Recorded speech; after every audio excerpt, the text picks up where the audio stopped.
धन्यवाद सभापति महोदय। मैं आपका आभार प्रकट करता हूँ अपने पार्टी का, जिन्होंने मुझे बोलने का अवसर दिया। मैं बधाई देता हूँ श्रीमती निर्मला सीतारमण जी को, माननीय वित्त मंत्री जी को, जिन्होंने 7वां लगातार बजट दिया है। ये केवल केंद्रीय बजट नहीं, ये जन भावनाओं का बजट है, इसलिए मैं उनको बहुत बहुत इसके लिए बधाई देता हूँ। अगर आप बजट की ओर देखेंगे, इसकी भूरी भूरी प्रशंसा सब तरफ से हुई, लेकिन एक नेता ने यहाँ खड़े होकर जिस तरह से पहले कटाक्ष किया कमल पर, ना जाने कमल से उनको क्या विरोध है, लेकिन कमल के लिए, कमल का अगर शब्द का प्रयोग राजीव नाम के लिए भी किया जाता है, कमल के फूल को अगर राजीव कहेंगे तो वो भी है, लेकिन कहीं ना कहीं कमल को बुरा दिखाने का प्रयास किया गया। अरे भाई, ये बात सही है कि हमारा चुनाव चिन्ह कमल का फूल है और जनता ने तीसरी बार लगातार हमें सत्ता में बिठाने का काम किया है, लेकिन केवल ये कमल का फूल नहीं, इन्होंने अपमानित कुछ और करने का काम भी किया और मैं उसका थोड़ा उल्लेख यहाँ पर जरूर करना चाहता हूँ। ये कमल, इससे जुड़ा हुआ नाम राजीव भी है, और राजीव आप जानते हैं किसका नाम है, आप सब जानते ही हैं। तो क्या उनको भी बुरा समझते? क्योंकि इन्होंने कहा, इन्होंने राजीव को हिंसा के साथ जोड़ने की बात कही, कमल को हिंसा के साथ जोड़ने की बात कही, लेकिन मैं कहना चाहता हूँ माँ लक्ष्मी का आसन भी कमल है, हमारा राष्ट्र पुष्प भी कमल है, और जिस पद्मासन मुद्रा में सिंधु सभ्यता में भगवान शिव की पशुपति नाथ के रूप में मूर्ति मिली थी, लोकमान्य तिलक पद्मासन मुद्रा में ही समाधिलीन हुए थे। आप कहते हैं कमल के चारों तरफ हिंसा है। आप कमल का अपमान नहीं कर रहे, आप बल्कि महायोगी भगवान शिव, भगवान बुद्ध और लोकमान्य तिलक जैसे महापुरुषों का अपमान कर रहे हैं। इसलिए अगली बार कमल के बारे में बोलने से पहले थोड़ा सोच कर बोलिए कि आप किस किस का अपमान कर रहे हैं। और केवल रील के नेता मत बनिए, मीम्स आपकी खूब बनती है। रियल नेता बनने के लिए सच बोलना पड़ता है। और सर, कुछ लोग एक्सीडेंटल हिंदू हैं और महाभारत का ज्ञान भी एक्सीडेंटल है। और उस नेता के अलावा और कौन नहीं जानता कि महाभारत में अभिमन्यु का वध 7 महारथियों ने मिलकर किया था। जयद्रथ, दुर्योधन, दुशासन, कर्ण, द्रोणाचार्य, कृपाचार्य और शकुनी।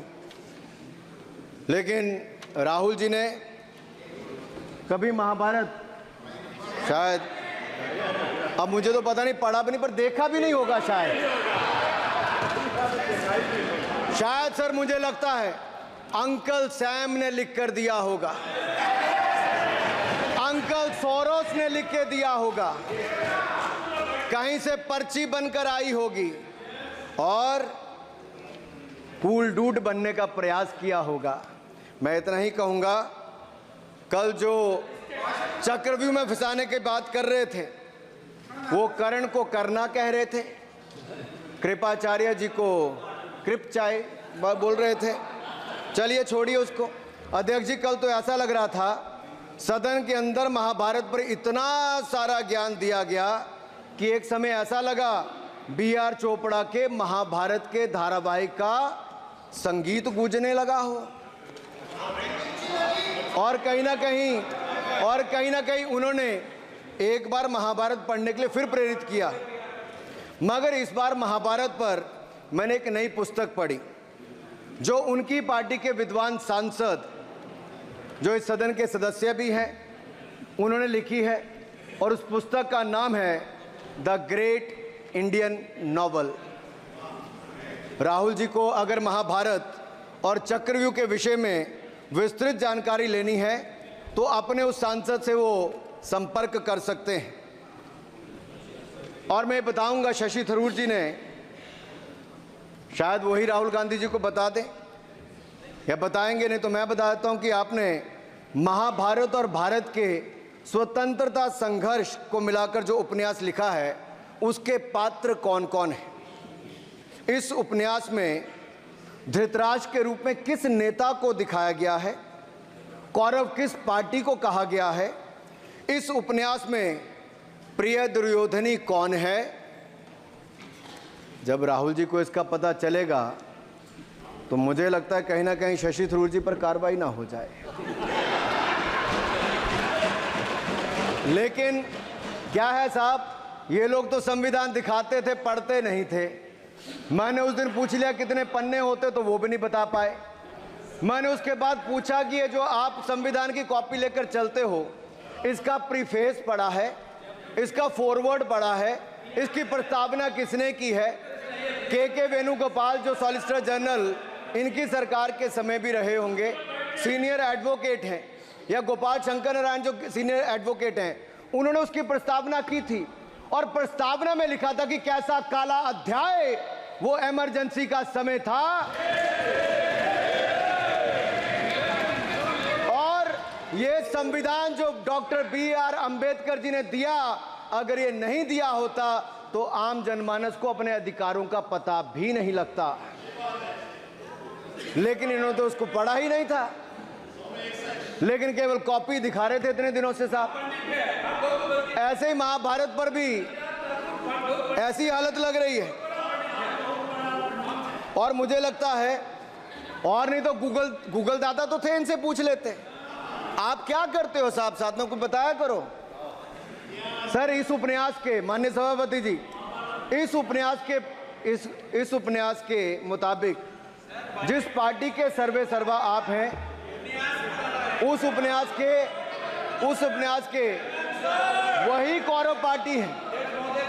मैं अपनी तसल्ली के लिए कुछ पंक्तियों को यहाँ उद्धृत कर देता हूँ। मैं कोट कर रहा हूँ सर, पेज नंबर 245 से। The India of which Dhritarashtra assumed the leadership on 15th August 1947 had just been through a cathartic process of regeneration, another stage in this endless cycle. अब 15 अगस्त 1947 को प्रधानमंत्री के रूप में मोदी जी तो नहीं थे, और ये कह रहे हैं कि जिन्होंने 15 अगस्त 1947 को उस समय वो सत्ता ली थी, वो धृतराष्ट्र थे। तो धृतराष्ट्र किसको कहा गया? धृतराष्ट्र को किसको कहा गया? अब आपने मुझे बांध रखा है। कल स्पीकर ने कहा है, स्पीकर महोदय ने कहा कि उस समय के लोगों का नाम नहीं लेना। तो प्रथम प्रधानमंत्री जी को धृतराष्ट्र मैंने नहीं कहा, इनके अपने ही सांसद ने अपने ग्रेट इंडियन नॉवल में कहा है। शशि थरूर जी कहाँ हैं? कहीं छिप तो नहीं गए? आज शो कॉज हो सकता है। फिर देखिए प्रिय दुर्योधनी और धृतराष्ट्र के विषय में क्या लिखा है। I quote from page 293। In Delhi, blind Dhritarashtra ruled with Priya Duryodhani by his side, and he pledged the nation not so much to the gas and hot water of his Fabian preceptors, but to smoke and steam of the modern industrial revolution their ancestors had denied this country. Sir ये सबको पता है कि इस देश के एकमात्र Fabian Samajwadi कौन थे, और ये फैबियन समाजवादी कौन थे उसके बारे में किसी और ने नहीं, आपके ही सांसद ने लिखा है। अरे वाह, इसमें तो आगे इमरजेंसी की चर्चा भी है, और जिसे इंदिरा गांधी जी ने थोपा था। और इमरजेंसी के लिए उपयोग किया है। स्वागत दादा, you are not Shashi Tharoor, please. ये देश इनकी यातनाओं का सर भुगत भोगी रहा इमरजेंसी के समय, और वो काला खंड, वो काला अध्याय वो देश कभी भूल नहीं पाएगा, जिसने देश के लोगों को कठिन शब्द इमरजेंसी के बारे में भी बताया। सर तो हम चर्चा कर रहे थे द ग्रेट इंडियन नॉवल के अध्याय 7th बुक की, जिसमें प्रिय दुर्योधनी और उनके प्रिय पात्र शकुनी शंकर डे देश में आपातकाल लगाने की योजना बना रहे थे। सर मैं पढ़ता हूं कि शकुनी ने क्या कहा। I quote, What you could do now is to declare an internal siege, a grave threat to the stability and security of the nation from internal disruption. जिस बुक को आप कोट कर रहे हैं उस बुक को आप सबमिट कर दीजिए। मैं कर दूंगा साहब, एक कॉपी आपको भी भिजवा दूंगा साहब, एक टेबल पे भी रख दूंगा। So what you could do now is to declare an internal seize, a grave threat to the stability and security of the nation from internal disruption. No one has ever defined the permissible procedures under an internal seize, which leaves it to more or less up to us to define them, Shakuni added. And the next, sir, from page 366, I quote, not to mention censorship of the press. Press hai? Not to mention censorship of the press, which is nowhere explicitly ruled out in the Constitution. Suspension of certain fundamental rights, free speech, assembly, and that sort of things, and measures to put up the judiciary in their place, said Shakuni. Kindly sit down. Sir, Kindly sit down. ये किसी और ने नहीं, और मैं कहना चाहता हूं सर, माननीय अनुराग जी, एक किताब गौरव जी को भी भिजवा दीजिएगा। मैं खरीदेंगे सर, मैं कॉपी गौरव जी को भिजवा दूंगा सर। सर, इसमें जिनकी मैं बात कर रहा हूं वो हमारे उस समय की, सर उस समय की प्रधानमंत्री थी जिन्होंने इमरजेंसी लगाई थी। एक नेता की स्वर्गीय दादी जी भी हैं, और मैं उनके नाम के आगे प्रियदर्शनी भी लिखा जाता था, और उन्होंने इमरजेंसी लगाई थी। लेकिन माननीय सभापति जी, मैं कहना चाहता हूं, दुशासन और दुर्योधन दोनों बहुत ही दुष्ट और बदमाश हो सकते थे, लेकिन उन्होंने भी कभी इमरजेंसी नहीं लगाई थी। दुशासन और दुर्योधन दुष्ट भी हो सकते हैं, दुश्मन भी हो सकते हैं, बदमाश भी हो सकते हैं, लेकिन उन्होंने भी इमरजेंसी नहीं लगाई थी। सर, पूरे उपन्यास में 74 बार कौरव और कौरव पार्टी की चर्चा हुई, हर एक में कांग्रेस का चरित्र झलकता है। राहुल जी सदन में हजारों साल पूर्व हुए महाभारत की कहानी सुना रहे थे, मगर उनकी अपनी पार्टी के पढ़े लिखे एक विद्वान पूर्व मंत्री और सांसद आज के महाभारत की कहानी लिखते हुए बताते हैं कि कौन कौरव था, कौन शकुनी था, कौन धृतराष्ट्र था, कौन दुशासन था, कौन दुर्योधन था, कौन कर्ण था। जरूर पढ़िएगा, सबके किरदार उसी में मिलने वाले हैं। और शायद जिस समय शशि थरूर जी लिख रहे थे, उस समय आपका टैलेंट इनको पता नहीं था, नहीं तो 100 पन्ने तो आप पे ही लिख देते साहब। आप चाहते कार्रवाई हो जाए। माननीय सभापति जी,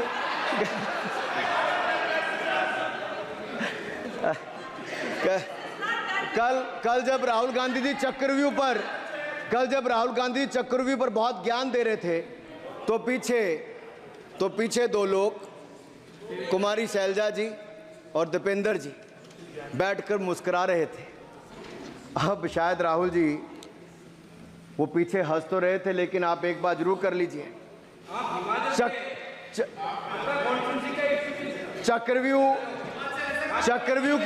चक्रव्यूह के परिप्रेक्ष्य में इन दोनों से बेहतर कौन बता सकता है हरियाणा के चुनाव आने वाले हैं। जान लीजिए कि कौन शकुनी है और कौन अभिमन्यु है, नहीं तो बहुत देर हो जाएगी।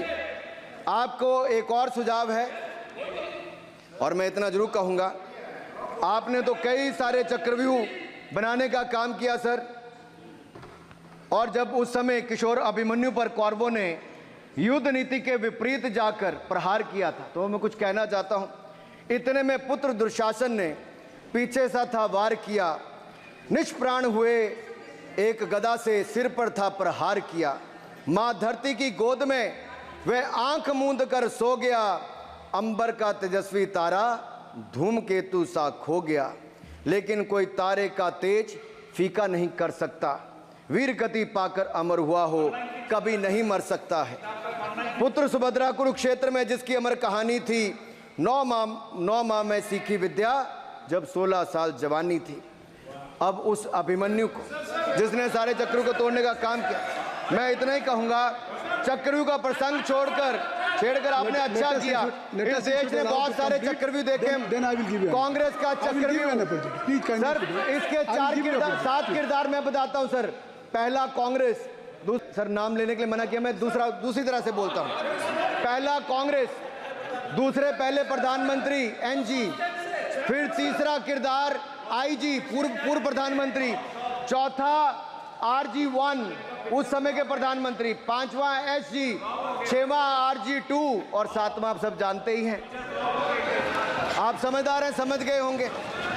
सर पहले चक्रव्यूह ने देश को विभाजन कराया, पहले चक्रव्यूह ने देश का विभाजन करवाया, और दूसरे जो NG उन्होंने देश को कश्मीर की समस्या दी और चीनियों को भारत की भूमि सौगात में दी, चीनियों को भारत भूमि सौगात में दी। सर तीसरे चक्रव्यूह आईजी ने, पूर्व प्रधानमंत्री आईजी ने देश को आपातकाल दिया, इमरजेंसी दी और पंजाब में अशांति दी। चौथे जो RG1 है, RG1 ने बोफोर्स दिया और सिखों का निस्सहार किया। पांचवें जो ऐसी हैं, उन्होंने सनातन धर्म परंपरा के प्रति नफरत का नैरेटिव बनाया, 12 लाख के करोड़ के घोटालों को संरक्षण प्रदान किया, देश की आर्थिक अर्थव्यवस्था को भंवर जाल में फंसाया। और छठे ठहरे आप, जिन्होंने पिछले 15 सालों में देश की राजनीति, संसदीय परंपरा और संस्कृति को इतना नुकसान पहुंचाया जितने कि ये बाकी 6 मिलकर चक्रव्यूह एक साथ मिलकर भी नहीं कर पाए। और रही 7वीं, उनका मैं नाम नहीं लूंगा, मैं इतना ही कहूंगा सभापति जी, 7 चक्रव्यूह ने मिलकर देश को गरीबी, भूखमरी, आतंकवाद, कट्टरवाद जैसे अनगिनत दुष्चक्रों में फंसा दिया था। देश को हमने इन आपके दुष्चक्रों से बचाया है, आजाद कराया और माननीय प्रधानमंत्री मोदी जी के नेतृत्व में विकास रथ को आगे बढ़ाया। आज दुनिया में भारत को 5वीं बड़ी अर्थव्यवस्था बनाया। आप जिस अभिमन्यु को घेरने की कोशिश पिछले 22 सालों से कर रहे हैं, गुजरात से लेकर दिल्ली तक, आपके योद्धा और आपकी सरकारें निपट गई, लेकिन आप उनको घेर पाए क्योंकि वो जनता के दिलों में बसे हैं। आज यहाँ 293 अभिमन्यु बैठे हैं, भले ही आपके पास करण जैसे धुरंधर हो, शकुनी जैसे कुटिल रणनीतिकार हो, धर्म हमारे साथ है, धर्म हमारे साथ है। भले ही आपके पास नारायणी सेना हो, लेकिन स्वयं भगवान कृष्ण हमारे साथ है, स्वयं भगवान कृष्ण हमारे साथ है।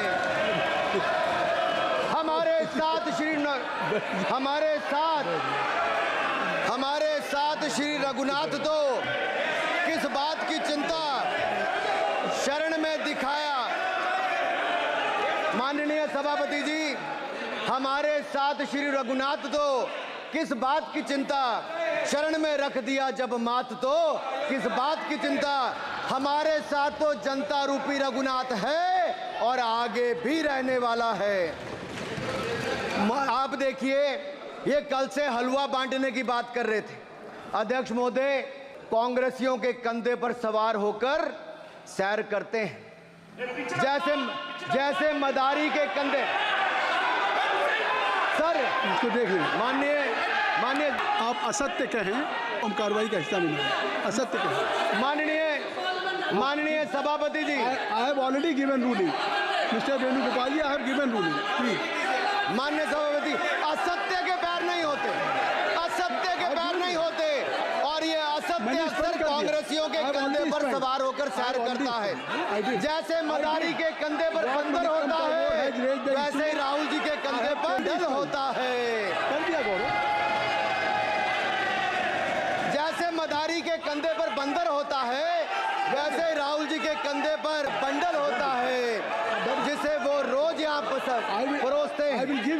ये बजट पर, सदन पर। माननीय सभापति जी, जिस व्यक्ति को बजट निर्माण की प्रक्रिया का पता ना हो, संसदीय कार्य में रुचि ना हो, मात्र अध्यादेश को फाड़ने का काम किया हो, उससे क्या अपेक्षा की जा सकती है। मैं पूछना चाहता हूँ, हलवा किसको मिला? मैं पूछता हूँ, हलवा किसको मिला? राहुल जी बताइए, हलवे की बात की थी, जीव घोटाले का हलवा किसने खाया? वो फोर्स घोटाले का हलवा किसने खाया? अंतरिक्ष देवास घोटाले का हलवा किसने खाया? नेशनल हेराल्ड के घोटाले का हलवा किसने खाया? सबमरीन घोटाले का हलवा किसने खाया? अगस्ता वेस्टलैंड घोटाले का हलवा किसने खाया?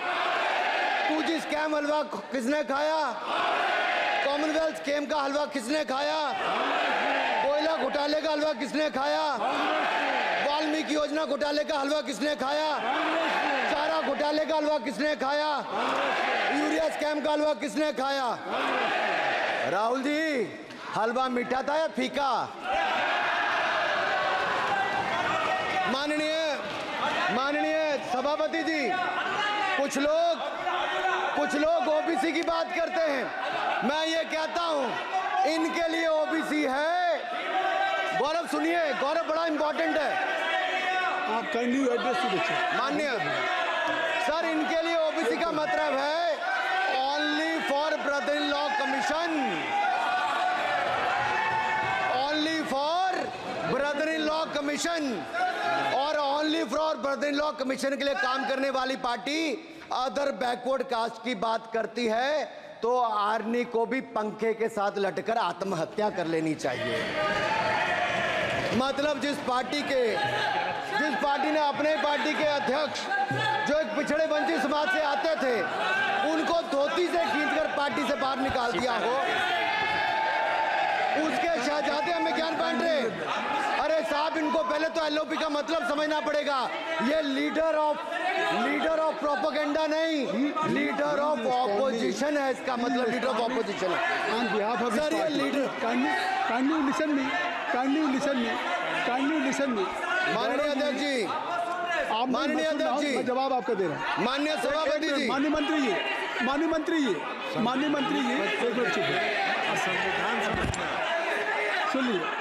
माननीय गौरव जी, आप या माननीय सदस्य जो कह रहे हैं, मैं समझता हूं कि माननीय राहुल जी एलओपी, उन्होंने भी बात कही सरकार पे या सरकार के मंत्रियों के लिए नाम लिया, तो उसका जवाब अगर वो दे रहे हैं, अनपार्लियामेंट्री वर्ड जो होगा उसको मैं स्पंज करता हूँ।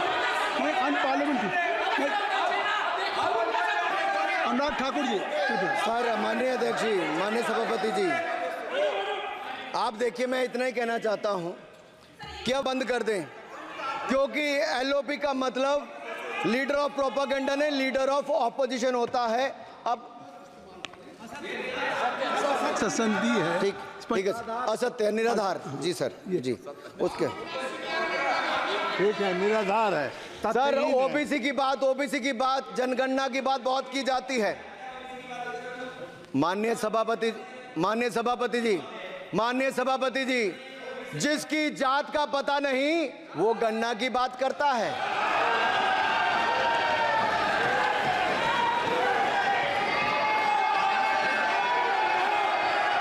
जिसकी जात का पता नहीं वो गणना की बात करता है।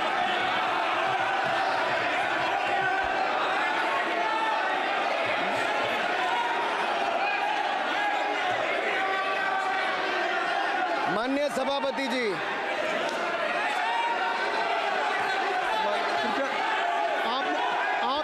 आपने जो आप बैठ जाए। माननीय अखिलेश जी, आपने जो बात उठाई है मैं उसको दिखवा लूँगा। मैं आपकी बात को ले रहा हूँ। उन्होंने जो बात कही है, आप जो विरोध कर रहे हैं, मैं उसको दिखवा लूँगा। आपने जो बात कही उसको मैं दिखवा लूँगा। अनुराग जी, माननीय सभापति जी, कृपया आप लोग बैठ जाएं। आप बैठ जाएं। अच्छा, आप बैठ जाएं। माफी, आप बैठ जाएं। ठीक है। गौरव जी,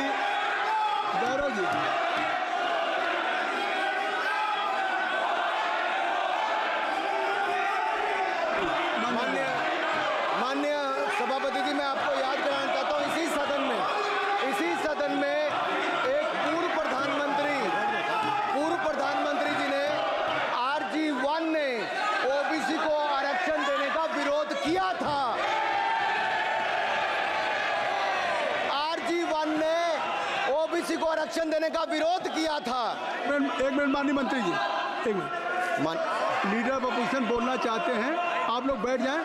माननीय मंत्री जी की स्पीच माननीय अनुराग जी की स्पीच खत्म हो जाए। बैठे बैठे आप लोग बैठ जाएं, मैं आपको सर उन्होंने मुझे इंसल्ट किया, मुझे बोलने दीजिए। उनकी बात खत्म हो जाए। सर उन्होंने इंसल्ट किया मुझे। उसके बाद मैं आपको अवसर दूंगा। नहीं सर नहीं, उनके बाद अवसर दूंगा, आपको अवसर दूंगा। बैठ जाए, आप बैठ जाए, अवसर दूंगा। उनकी स्पीच खत्म हो जाए। प्लीज आप बैठ जाओ। अनुराग जी कल किस को इंसल्ट कर रहे थे? आपको अवसर दूंगा, आपको अवसर दूंगा। अच्छा एक मिनट बैठ जाए, आप बैठ जाए। सर मैं क्लैरिटी कर दूं। सर मैंने कहा एक मिनट बैठ जाए आप। सर, मैंने एक मिनट कहा- बैठ जाए आप सब लोग बैठ जाए। अच्छा आप सब लोग बैठ जाए। चल अब लीडर ऑफ अपोजिशन को मैं बुला रहा हूँ। अब ये पर is it fair if I am allowing to your leader of opposition, is it fair? मैं फिर उनको बुला लूँगा। नहीं तो मैं आपको बुला रहा हूँ तो पहले बैठ जाएं, पहले लोग बैठ जाएं, पहले बैठाइए सर। सब लोग बैठ जाएं, पहले सब लोग बैठ जाएं तब मैं आपको अलाउ करूँ। सब बैठ जाएं, मैं आपको अलाउ करूँ। मैं आपको अलाउ करूँगा, सब बैठ जाएं, मैं अलाउ करूँगा। आप मेरी बात सुन नहीं पा रहे, मैं आपको अलाउ करूँगा। पहले सब बैठ जाए, हाउस इन ऑर्डर होगा। गौरव जी आप भी बैठ जाएं, मैं लीडर ऑफ अपोजिशन को अलाउ कर दे रहा हूँ। अगर आप ये कह रहे हैं कि हमें इंसल्ट किया गया, मैं बिल्कुल आपको अलाउ कर रहा हूँ। सर दीजिए सर, बोलने दीजिए सर। मैं आपको अलाउ बोलने दीजिए सर। ऐसा नहीं सर बोल बोलने दीजिए सर। मैं आपका नाम तो लूँ, राहुल गांधी जी। स्पीकर सर देखिए, जितना मेरा आप लोग इंसल्ट करना चाहते हैं आप खुशी से करिए, आप रोज करिए, मगर एक बात मत भूलिए, जाति जनगणना को हम यहां पास करके दिखाएंगे। धन्यवाद। जितना इंसल्ट करना है करिए। खुशी से लूंगा। अरे तो अपनी जाति भी लिखनी पड़ेगी उसमें। आप चुप रहें। श्री अनुराग ठाकुर जी, देखिए हमने समय दे दिया, अब आप बैठे। ये तरीका नहीं है, नहीं ये तरीका है। आपको हमने टाइम दे दिया, क्या? आप बैठ चुके हैं, आप बैठ चुके हैं। ये नहीं है, आप बैठ चुके। श्री अनुराग ठाकुर जी, सर मुझे लगता था कि इनको भाषण देने से पहले पर्ची आती होगी। हमने आपको लेकिन हर बार इंटरवेंशन के लिए पर्ची आती है अपने बलबूते पर। सर उधार की बुद्धि से राजनीति नहीं चलती है, उधार की बुद्धि से राजनीति नहीं चलती है। यहाँ पर्ची लेने से काम नहीं चलता है। आप बोल के हटते हो, फिर पर्ची आती, फिर बोलते हो, ऐसे कैसे चलता है? माननीय अध्यक्ष जी, माननीय सभापति जी, एक minute. I am not yielding sir, I am not yielding sir. बिठा के आपको बिठाया, बुलाया, अब मैं नहीं करूँगा। मैंने आपको अनुराग ठाकुर जी को बिठा के आपको मैंने समय दिया, तो अब अनुराग ठाकुर जी बोलेंगे। चलिए सर मैं इतना ही कहूंगा, उधार की बुद्धि से राजनीति नहीं चलती है। आजकल कुछ लोगों पर जातिगत जनगणना का भूत सवार है सर। लेकिन मैं इतना कहूंगा सर मैंने क्या कहा था सर माननीय सभापति जी, मैं गंभीर बात कर रहा हूं, ये नहीं सुन रहे। मैंने कहा था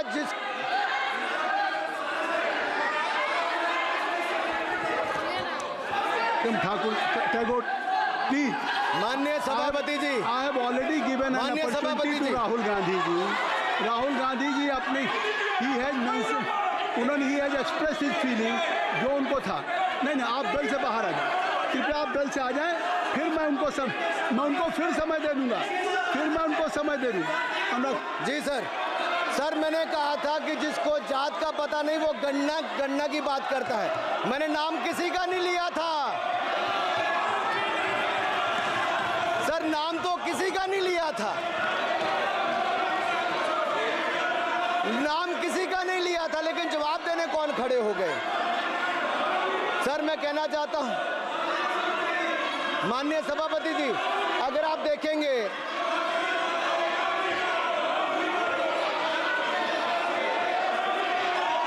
मैंने अनुराग जी को बिठा के मैंने माननीय राहुल गांधी को समय दिया, मैंने अनुराग ठाकुर जी को बिठा के, तो कृपया आप लोग जब एलओपी को टाइम मिल गया तो आप सदन में व्यवधान आप फिर बोलना चाहते हैं, आप खड़े हो जाइए, आप फिर बोलना चाहते हैं, खड़े हो जाइए, चलिए खड़े हो जाइए, आप लोग जाइए बिल से बाहर। LOP please, LOP I am giving, तो आप बेल से तो जाइए। सर स्पीकर सर अगर मैं आपके एलओपी को टाइम दे रहा हूं तो आप ये क्या मतलब है?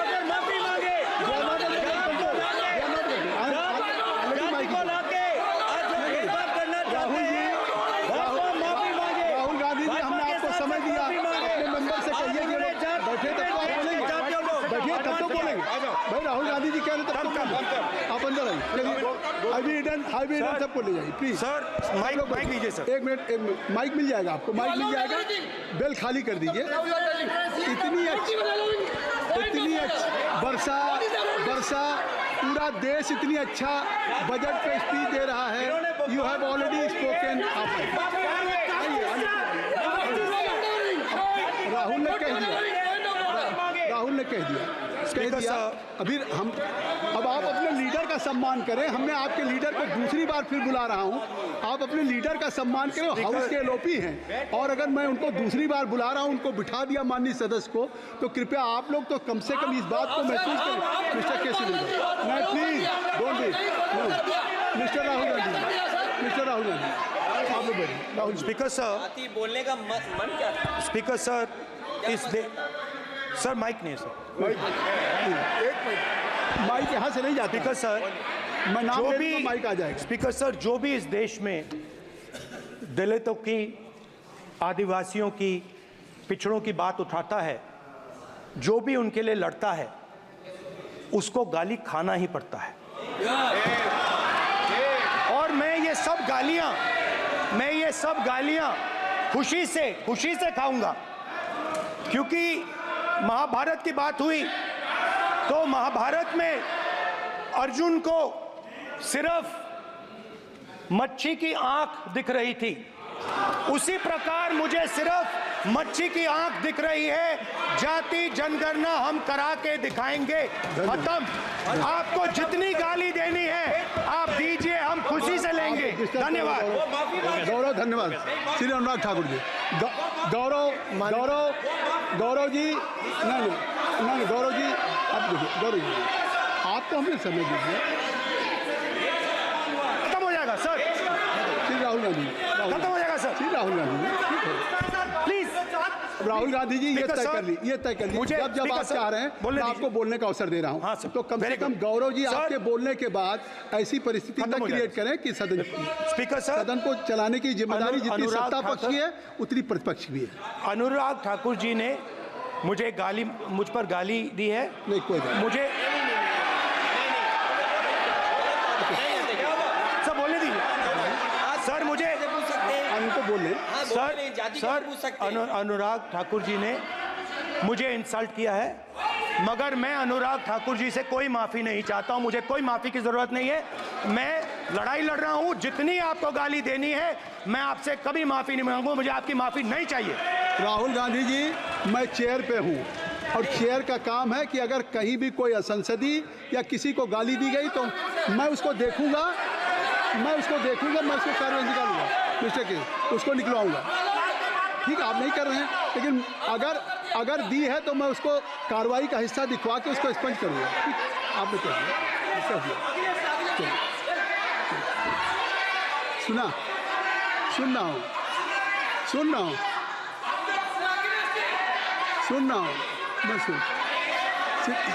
श्री अनुराग ठाकुर जी, माननीय सभापति जी, अखिलेश यादव जी बैठ जाए। श्री अखिलेश महोदय, सभापति महोदय, मैं केवल इतना, सभापति महोदय, स्वागत है। अभी क्या तरीका? सभापति महोदय, मेरा आपसे केवल इतना निवेदन है।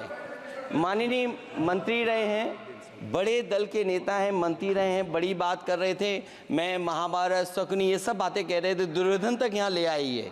मैं केवल सभापति महोदय इनसे ये पूछना चाहता हूँ, आपने जाति कैसे पूछ ली, ये बताइए बस। आप जाति कैसे पूछ सकते हैं? आप बताएं, जाति कैसे पूछ सकते हैं? आप पूछ के दिखाओ जाति तुम। आप जाति कैसे पूछोगे तुम? कैसे पूछोगे जाति? आप बैठ नहीं, जाति नहीं पूछ सकते आप। आपने कह दिया ना। अब आप हमारी जाति नहीं पूछ सकते। आप हमारी व्यवस्था सुन लें, आप मेरी व्यवस्था सुन लें। कोई सदन में किसी की जाति नहीं पूछेगा। अनुराग ठाकुर जी, मैंने उसको स्पष्ट कर दिया। नहीं, श्री अनुराग ठाकुर जी। माननीय सभापति जी, बात आ गई। माननीय सभापति जी, उस समय के प्रधानमंत्री स्वर्गीय आरजी वान जी ने यही कहा था कि ओबीसी के आरक्षण का विरोध करता हूं। ये तो सदन में है। आरजी वान ने कहा था कि मैं ओबीसी को आरक्षण का विरोध करता हूं। अब ये तय करें कि वो सही थे या ये सही हैं, और आपकी पार्टी गलत थी कि आप गलत हैं, और वो पिछड़ा विरोधी थे कि आप पिछड़े के पक्ष में हो। और उस समय की पूर्व प्रधानमंत्री आईजी ने कहा था कि जात पर ना पात पर। अभी मैंने तो कहा नहीं सर, उस समय कहा गया था। और इसी तरह से ही कृपया अपना भाषण संक्षिप्त सर, करें। मंडल आयोग की रिपोर्ट हो, काका कालेलकर की रिपोर्ट हो, इस पर कौन वर्षों तक बैठा रहा सर? जवाब देना होगा इनको, कौन देगा जवाब? अगर उस समय उसको लागू कर दिया होता तो आज ओबीसी के अधिकारी भी ज्यादा होते, बाकी भी होते। और यही नहीं सही, इन्होंने दलित के साथ, आदिवासी के साथ, ओबीसी के साथ विरोध किया। ओबीसी कमीशन को तो संवैधानिक दर्जा भी नहीं दिया। अगर संवैधानिक दर्जा दिया तो मोदी सरकार ने आकर दिया है, माननीय अध्यक्ष जी। और मैं इस सदन के लिए पढ़ देता हूं सर।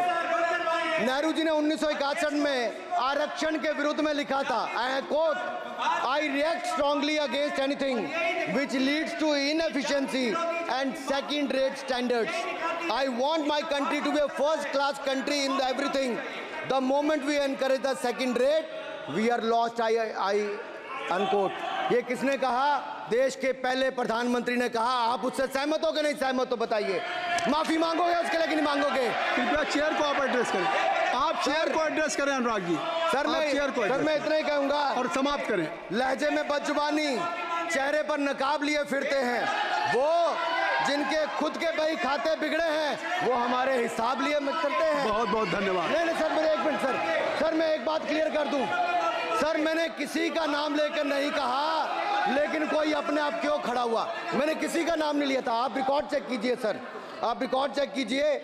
और सर ये सारी बातें अगर आप देखेंगे, सबका साथ सबका, मैं रिकॉर्ड दिखवा लूंगा। आप दिखाइए सर। सबका साथ सबका विकास हमने किया सर। अगर अल्पसंख्यक के रूप में अगर किसी को राष्ट्रपति बनाया गया तो कलाम साहब को अटल बिहारी वाजपेयी जी की सरकार में बनाया गया।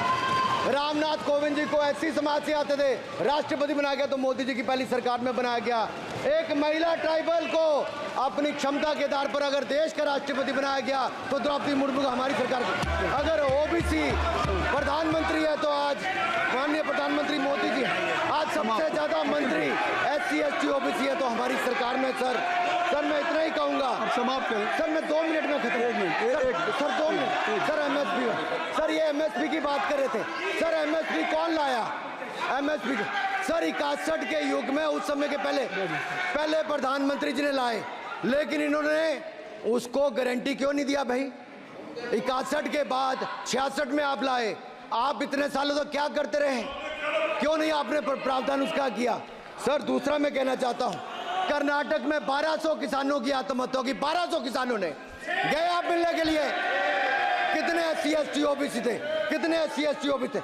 सर वहां के ओबीसी का पैसा, एससी एसटी का पैसा, उनका बजट 34% कर्नाटक में खत्म करके अलग कर दिया गया।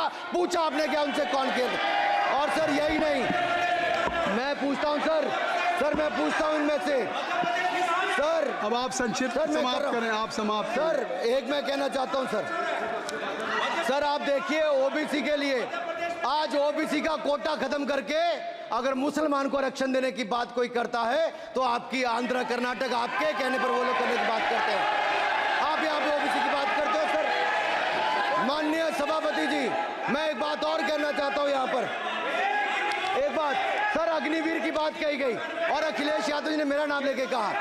सर मैं हिमाचल प्रदेश से आता हूँ, बहुत छोटा राज्य, 70 लाख की आबादी है सर देश में कारगिल के समय सबसे ज्यादा शहादत दी तो हिमाचल के वीर सपूतों ने दी। 4 परमवीर चक्र विजेता हुए, 2 हमारे यहाँ से हुए। 1 रैंक 1 पेंशन ये बात 40 साल तक इन्होंने दी सर। अगर दी तो प्रधानमंत्री नरेंद्र मोदी जी ने आकर दी। और ये नहीं सर, अग्निवीर योजना में 100% एम्प्लॉयमेंट की गारंटी है और हमारी 100%। सर एक बात अंत में लास्ट बात कह रहा हूँ सर, ये लास्ट है सर। मैं एक बात, ये आखिरी बात कह रहा हूँ सर, युवाओं के लिए बजट में बहुत कुछ है, नौकरी से लेके इंटर्नशिप से लेके बाकी सब। मैं निर्मला जी को और प्रधानमंत्री जी को बहुत बहुत उसके लिए बधाई देता हूं। सर, स्पेस सेक्टर के लिए 1000 रुपये वेंचर कैपिटल फंड भी दिया गया। सर, जिस देश में स्पेस के नाम पर शायद बहुत कम कुछ दिखता था, आज चंद्रयान मिशन की सफलता के कारण दुनिया का पहला देश भारत बना है। सर, यही नहीं सर, इनके समय हेमराज का गला रेत कर ले गए थे, वापस नहीं लाए थे। हमने सर्जिकल स्ट्राइक करके अपनी सेना को मजबूत किया है। सर, डॉक्टर प्रदीप, स्टार्टअप में सर हम नंबर 1 बने। सर, आखिरी लाइन है सर 30 सेकंड। सर, आखिरी लाइन सर, ये कहते हैं देश में डर का माहौल। सर, मैं इतना ही कहूंगा, डर का माहौल है अपराधियों में, डर का माहौल है भ्रष्टाचारियों में, डर का और भय का माहौल है देशद्रोहियों में, अधर्मियों में, कुकर्मियों में, और सबसे ज्यादा डर का माहौल है देश के दुश्मनों में। सर, देश के दुश्मनों में। सर, अंत में मैं इतना ही कहूंगा कि माननीय निर्मला जी ने 7वां बजट तो लाए, ये जन भावनाओं का बजट है जिसका पूरा सदन पूरी प्रशंसा करता है, और इनको माननीय प्रधानमंत्री जी को बहुत बहुत बधाई और साधुवाद। Doctor Pradeep Panigrahi, doctor Pradeep Panigrahi, doctor Pradeep क्या कहना चाहते हैं? शशि थरूर जी।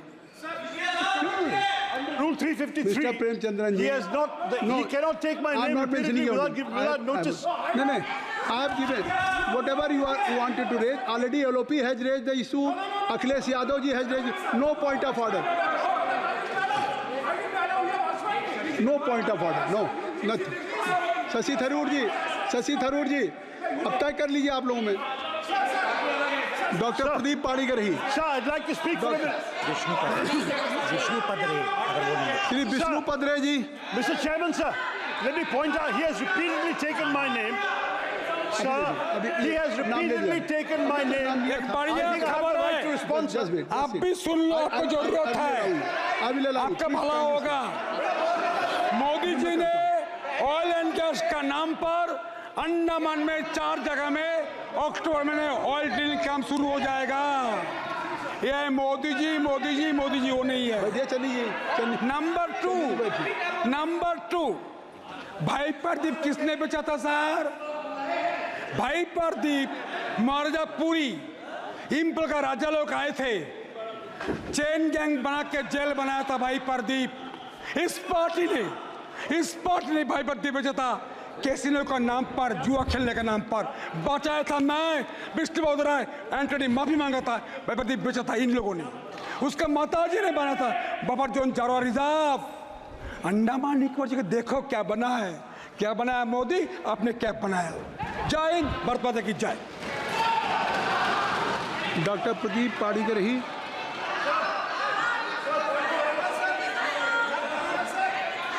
सर क्या चाहिए बताइए, क्या चाहिए सर? नहीं क्या चाहिए? कोई नहीं है तो छोड़ दीजिए, महामंत्री को खड़ा करते हैं ना, फिर और क्या?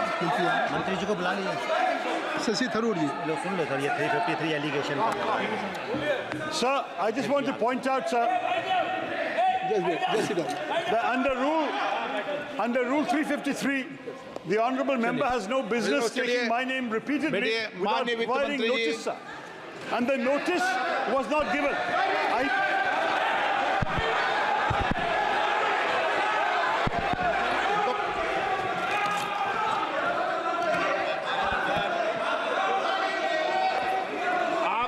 तरीका ठीक नहीं है आपका,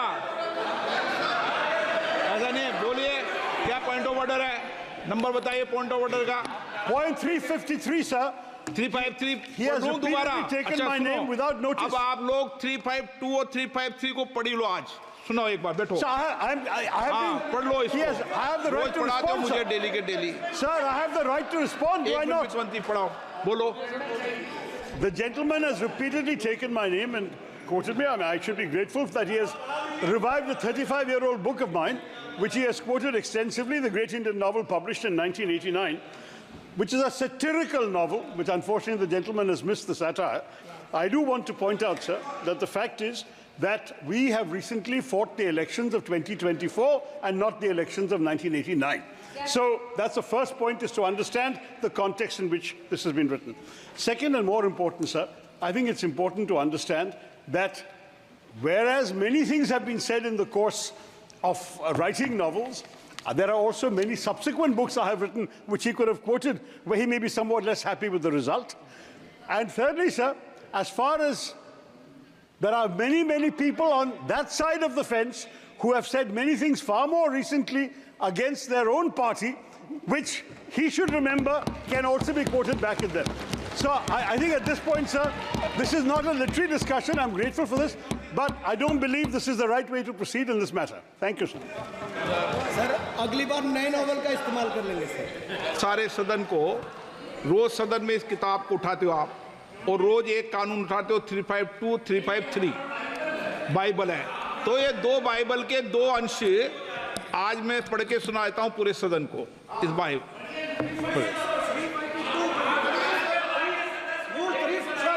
I was raising a point of order at the time of the debate made by Sri Anurag Singh Thakur ji, and the chair has assured me that I will give an opportunity. That is under Rule 356 and read with Rule 353 and also Rule 76. एक minute. Sir, one second. What is the purpose of the point of order? When a debate, there is no mic. आपको मैंने allow नहीं किया। Allow करो। नहीं Sir, one second. एक Premchandra ji, please. माननीय वित्त मंत्री जी, प्लीज बेटे नहीं।